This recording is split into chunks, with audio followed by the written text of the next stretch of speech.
दिहल तोहर दगा नाही कबहू भूल पाई हो। साच कहता नी तू बारू हर जाई हो। साच कहता नी तू बारू हर जाई हो।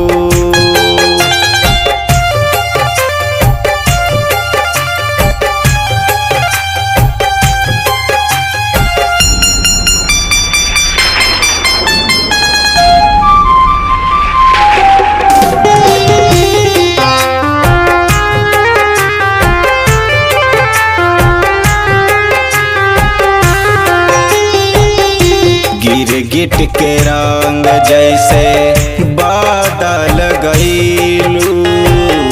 बचपन के प्यार अपन पल में भूलैलू। गिरगिट के रंग जैसे बादल गईलू। बचपन के प्यार अपन पल में भूलैलू।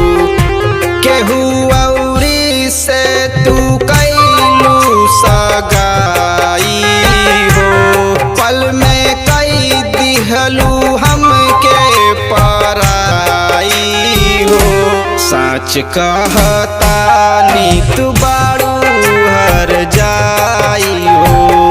साच कहता नी तू बारू हर जाई हो।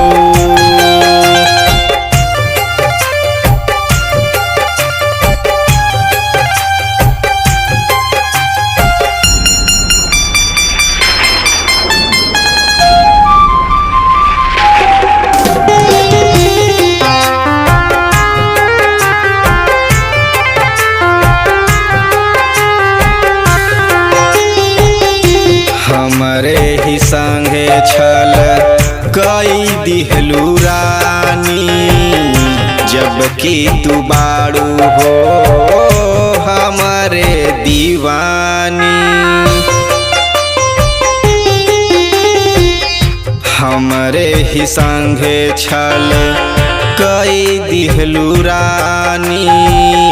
जबकि तू बारू हो हमरे दीवानी। विजय कहे कैसे बात समझाई हो। दीवाना बिन तोहरे जान मर जाई हो। साच कहता नी तू बारू हर जाई हो।